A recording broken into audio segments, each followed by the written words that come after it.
The CNN studio in Atlanta shimmered under blazing lights on a humid August night in 2025. Reverend Jamal Bryant, pastor and activist, adjusted his bronze cross necklace, a cherished heirloom from his grandfather.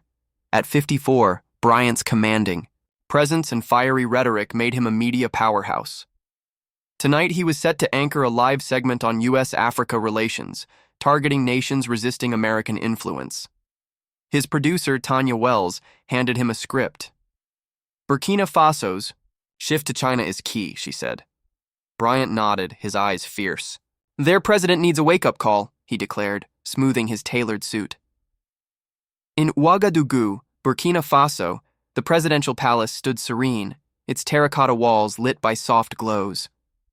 President IBRAHIM Traoré, 36, sat at a desk, his demeanor calm but resolute. A sealed dossier labeled classified rested before him. He opened it, revealing financial records tied to Bryant's family. His aide, Lieutenant Amara Sissoko, stood nearby. "This is damning, sir," she said. Traoré's gaze sharpened as he scanned a 1992 transaction linked to Bryant's grandfather. "He preaches justice," Traoré murmured, "but his roots tell another story." In Atlanta, Bryant strode to the studio, cross-necklace glinting, his confidence unshakable. He aimed to paint Burkina Faso as a global threat, bolstering his influence. In Ouagadougou, Traoré signaled his team. "Prep. The satellite link," he ordered. Technicians moved swiftly, screens flashing with secure signals. A storm was brewing, and Bryant was walking into it blind. The studio cameras rolled as Bryant took his seat. In Burkina Faso, Traoré's team locked the feed. A buried truth was about to erupt, and the world would bear witness. In the CNN studio, Bryant gripped his notes, his bronze cross necklace tapping the desk. Burkina Faso's flirting with China undermines democracy, he rehearsed, his voice resonant. Tanya Wells nodded. "Call out their president hard," she urged. Bryant smirked. "I'll make him regret defying us." His reputation as a moral crusader fueled his boldness. Tonight, he planned to slam President Ibrahim Traoré, framing Burkina Faso as a pawn of foreign powers. He wasn't just commenting, he was reshaping global perceptions. In Ouagadougou, Traoré studied the dossier, his fingers tracing a 1992 bank statement. $60,000 transferred from a Nigerian oil company to an account tied to Bryant's grandfather, Reverend Moses Bryant. The funds marked consulting fees linked to a firm accused of environmental devastation in the Niger Delta. A 1995 memo showed Moses suppressing community lawsuits. "This isn't righteousness," Traoré told Lieutenant Sissoko. "It's greed." Sissoko paused. "CNN won't expect this, sir." Traoré's eyes were iron. "That's our advantage." The palace hummed with urgency as Traoré's team patched into CNN's network. A monitor flickered, showing Bryant in Atlanta, unaware of the ambush. "Signals secure," Sissoko reported. Traoré adjusted his suit, dossier in hand. "This is for the Delta's people," he said, his voice steady. In Atlanta, the studio pulsed as Bryant went live. "We're on in 5, 4, 3. He faced the camera, cross-necklace gleaming. "Burkina Faso's leadership is selling out Africa," he began. "President Ibrahim Traoré thinks he can challenge America by aligning with China. He's wrong." His words were bold, accusing Traoré of betraying African progress. The control room buzzed with approval. "He's killing it," a technician whispered. Bryant pressed on. "The U.S. won't stand for rogue leaders destabilizing the world." In Ouagadougou, Traoré watched the broadcast, his expression still. "He set the stage," he said. Sissoko glanced at him. "Your response, sir?" Traoré lifted the dossier. "Cameras ready. We go live now." The CNN studio blazed, Bryant's bronze cross necklace flashing as he leaned into his argument. "Burkina Faso's defiance threatens global order," he declared. The control room hummed until a screen blinked. "Incoming feed, Ouagadougou." The director's earpiece buzzed. Reverend, President IBRAHIM Traoore is joining live to respond. Bryant's eyes narrowed, his hand pausing on his necklace.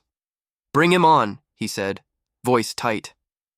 Traoore appeared, his voice calm but piercing. Reverend Bryant, you preach justice, but your family's past hides a bitter truth. Bryant's jaw clenched, his fingers gripping the necklace.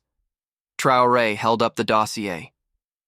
In 1992, your grandfather, Moses Bryant, received $60,000 from a Nigerian oil company that poisoned the Niger Delta. This bank statement confirms it. The studio air grew taut. Bryant's voice rose. That's ancient history, he snapped. My grandfather was a preacher, not a crook. Traore's gaze was steady. Was he? This 1995 memo shows him paying to squash lawsuits from Delta communities whose water was toxic. Bryant's hand shook. This is a lie. I've fought for the marginalized my whole life. Traoore held up another document. Then why did you accept $15,000 from the same company in 2003 listed as a donation to your church? The room stilled. Bryant stammered, I didn't know its origins. Traore's tone was unwavering. Your necklace, your grandfather's gift, was forged from Delta suffering. Social media ignited. Bryant exposed trended globally. The director leaned in. Reverend, your response? Bryant's voice wavered.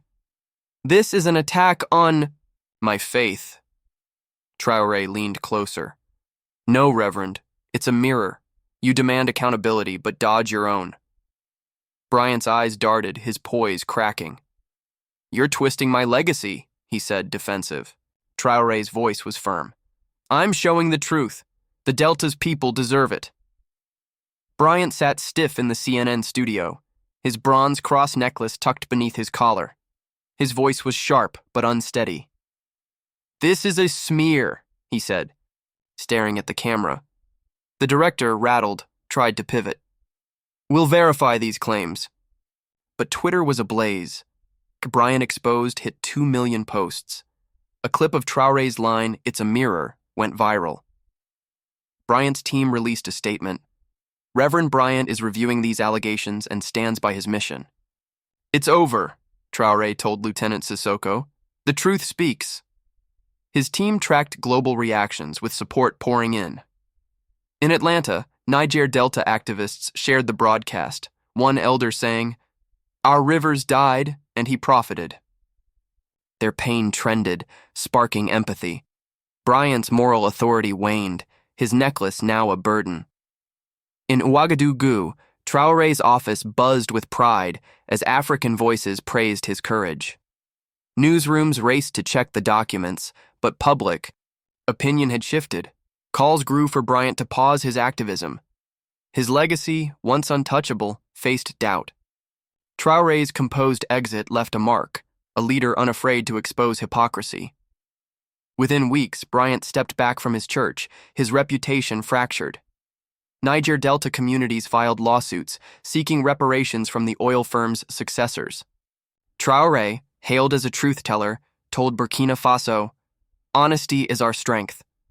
His stand emboldened African leaders to challenge Western duplicity. The scandal fueled U.S. calls for ethical scrutiny and activism, with new oversight proposed. Share this video if you demand the truth. The silenced found their voice and justice began.